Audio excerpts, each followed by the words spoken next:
അത്യാവശ്യം വലിയൊരു കലം എടുക്കുക, അതിൻ്റെ അകത്ത് ആവശ്യത്തിന് വെള്ളം എടുക്കുക, അതിൻ്റെ മണ്ടയ്ക്ക് വേറെ ഒരു ചരുവത്തിലും കുറച്ച് വെള്ളം വെക്കുക. താഴത്തെ വെള്ളം തിളച്ച് വരുമ്പോഴത്തേക്ക് മുകളിലത്തെ വെള്ളം ചൂടായിരിക്കും. അന്നേരത്തേക്ക് നമുക്കൊരു മുറത്തിലോട്ട് അരി ഇട്ട് കൊടുക്കാം, അല്ലെങ്കിൽ ഒരു പേപ്പറിലോട്ട്.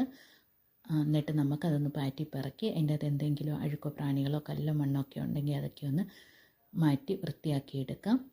വൃത്തിയാക്കി നമുക്കിനി ഒരു പാത്രത്തിലോട്ട് മാറ്റാം. ആ പാത്രത്തിൻ്റെ അകത്ത് നമുക്ക് അരിക്കകത്തോട്ട് ഉപ്പുകല്ല് അല്ലെങ്കിൽ ഉപ്പുപൊടി ഇട്ട് കൊടുക്കാം.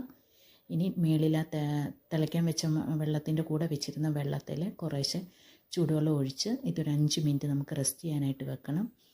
എന്നിട്ടൊന്ന് ഇളക്കി കൊടുക്കണം നല്ലതായിട്ട്. അപ്പോൾ ഈ റേഷൻ അരിക്കുള്ള ഒരു മണവും ഒക്കെ അങ്ങ് മാറിക്കിട്ടും. അതിന് വേണ്ടിയിട്ടാണ്. അതുപോലെ തന്നെ വല്ല പ്രാണികളൊക്കെ ഉണ്ടെങ്കിൽ അതൊക്കെ ചത്ത് മേളിൽ പൊങ്ങി വരും. അപ്പം 5 മിനിറ്റ് കഴിഞ്ഞിട്ടുണ്ട്. ഇനി കുറേശ്ശെ ചൂടുവെള്ളം ഒഴിച്ച് നമുക്ക് ഇതൊന്ന് കഴുകിയെടുക്കാം. ഒരു 3-4 പ്രാവശ്യം ചൂടുവെള്ളം ഒഴിച്ച് കഴുകിയതിന് ശേഷം പിന്നെ നമുക്ക് പച്ചവെള്ളത്തിൽ 2-3 പ്രാവശ്യം കഴുകിയെടുത്താൽ മതി. അങ്ങനെ നല്ലതായിട്ട് കഴുകിയെടുക്കുക.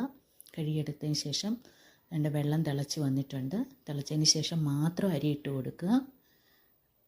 ഇനി നമുക്ക് ഇട്ട് കൊടുത്തതിന് ശേഷം ഒരു മീഡിയം ഇതിലോട്ട് ഗ്യാസ് കുറച്ച് വെക്കണം. എന്നിട്ടൊരു 20-25 മിനിറ്റ് കഴിയുമ്പോഴത്തേക്ക് ചോറ് വെന്തിട്ടുണ്ട്. ഇനി നമുക്കതൊന്ന് ഊറ്റിയെടുക്കാം. ഈ ഊറ്റുന്ന കഞ്ഞിവെള്ളം ചൂട് കഞ്ഞിവെള്ളം ഊറ്റിക്കളയണം. ഊറ്റിക്കളഞ്ഞതിന് ശേഷം 2-3 പ്രാവശ്യം പച്ചവെള്ളം നമുക്ക് സാദാ വെള്ളം, ചൂടില്ലാത്ത സാദാ വെള്ളം ഒഴിച്ച് നമുക്കതിനെ ഊറ്റിയെടുക്കാം. അങ്ങനെ ആകുമ്പോൾ ഇതിന് ഒരൊട്ടലും ഇല്ല, ഒരു മണവും ഇല്ല, ഒന്നുമില്ലാതെ നല്ല ചോറ്